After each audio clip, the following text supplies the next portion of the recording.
Hey, I'm Johnny Mac with your daily comedy news. I thought there'd be a lot more Super Bowl related jokes. Now, the ones I found were mostly about the halftime show and feel a little racist, so I don't want to go there.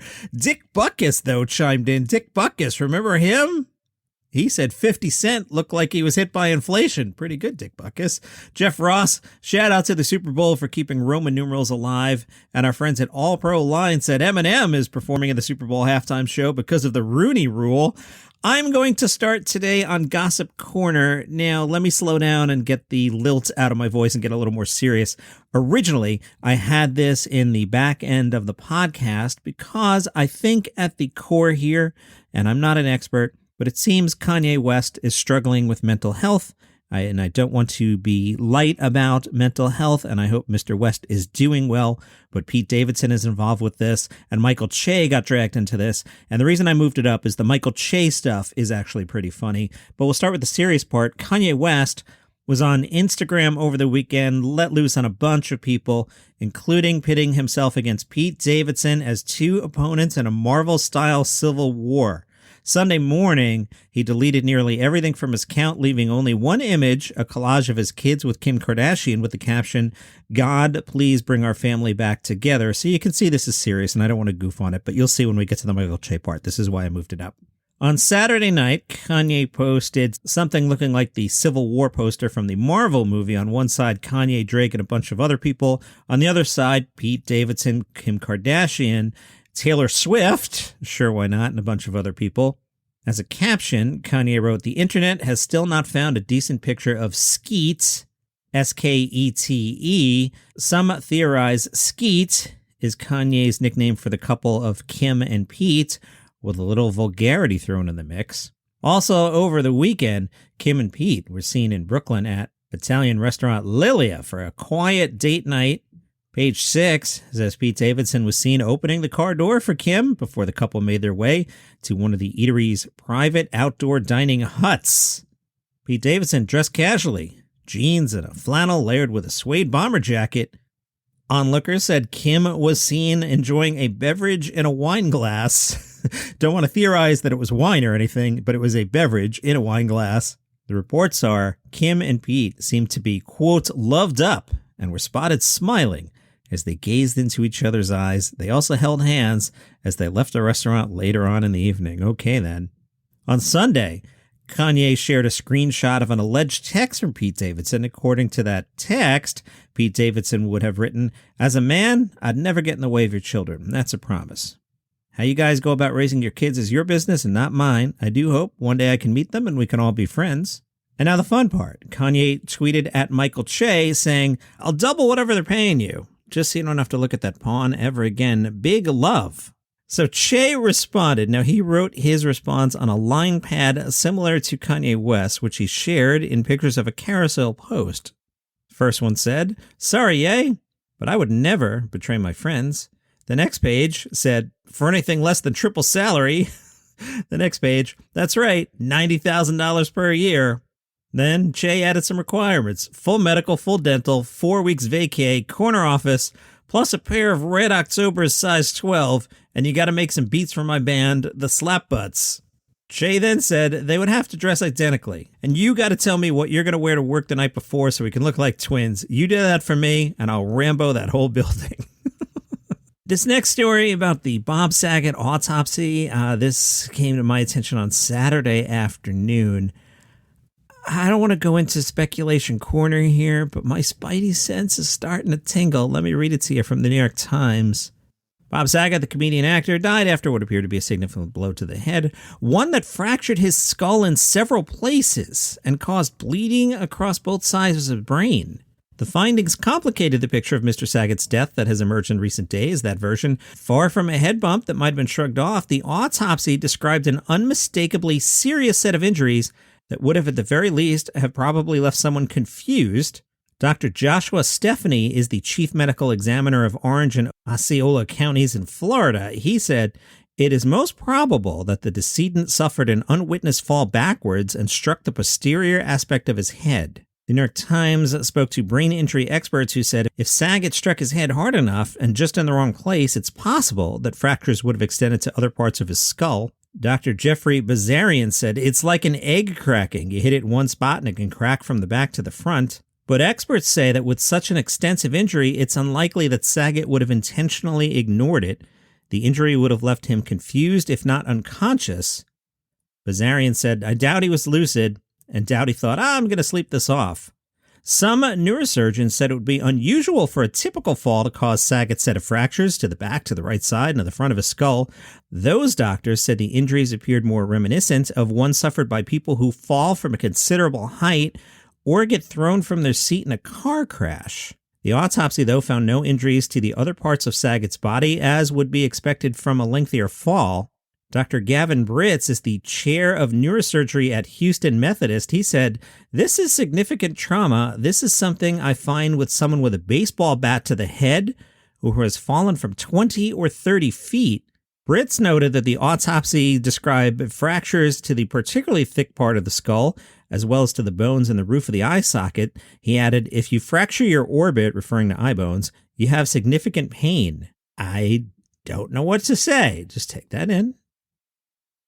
I thought Joe Rogan was out of the news cycle, and then I did a Joe Rogan Google, and I saw that Jon Stewart went to bat for Joe Rogan on Thursday's installment of The Problem with Jon Stewart, you know, the Apple TV show that you forgot existed.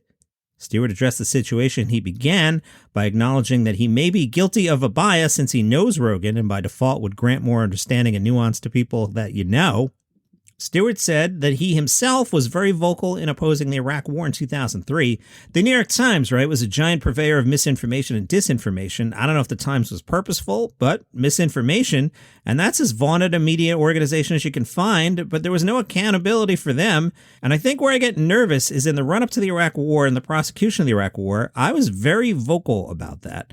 But the mainstream view, the New York Times, was they have weapons of mass destruction. They have these tubes that can only be used for nuclear war. So I was on the side of what you'd think on the mainstream is misinformation. I was promoting what they would call misinformation. But it turned out to be right years later, and the establishment media was wrong. And not only were they wrong, in some respects, you can make the case that they enabled a war that killed hundreds and hundreds of thousands of people and never paid a price for it and never had accountability. And just having an ombudsman print a retraction to me isn't accountability. So it's very easy to attack Rogan. And I'm not saying that's not your right and there aren't things to talk about. But what I'm saying is let's be careful because the sands can shift. Couldn't I have gone down and fallen down for this if Viacom or Comedy Central had wanted to censor me and wanted to take me off? Look, I'm not owed a platform. Nobody is. But my point is, these are shifting sands, and I think I get concerned with, well, who gets to decide? Current Daily Show host Trevor Noah will be the featured entertainer for the White House Correspondents Association dinner on April 30th. That's good. We'll get that content back here for the Daily Comedy News. A suit said, "Trevor is an incredible talent who keeps us laughing and thinking 4 nights a week. We can't wait for him to help bring our 100-year Washington tradition back to abnormal." Trevor's also going to host this year's Grammy Awards. The news came out right as the Super Bowl was ending that comedy director Ivan Reitman passed away. His resume, listen to this: Ghostbusters, Twins, Meatball, Stripes, Kindergarten Cop, producing Animal House. Reitman died peacefully in his sleep Saturday night. I think I'm going to try and do an episode about Reitman's body of work for the weekend. I'll have to take some time to write it. I'm not sure I have that time this week, but right now I have it in the editorial calendar to do on this weekend. Also, I was reading in the obit, Ivan Reitman's daughter, Catherine, she plays Maureen Ponderosa on It's Always Sunny in Philadelphia.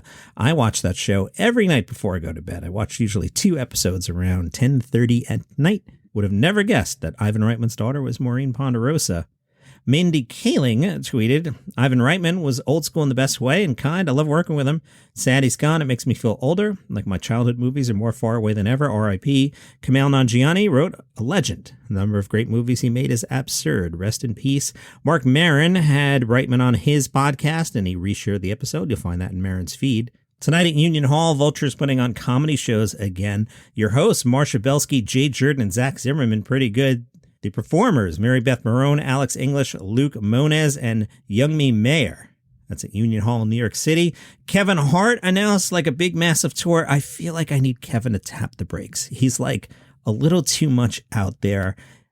My wife watching the Super Bowl, she was like, I don't get it. I'm like, he's really popular, but Kevin needs to like take a week off and just not be seen or heard from. Kevin has a 41-city North American tour. One of the places he'll be playing is the Just for Laughs Montreal Comedy Festival. He'll be at the Bell Center on July 29th. Pre-sale tickets tomorrow. Jump on it. Today's Daily Comedy News is brought to you by the podcast All Pro Lines. They combine football and jokes. So you'll want to check out the newest episode out today where they'll be talking about there was this Super Bowl game. Did you see it? Did you know about it?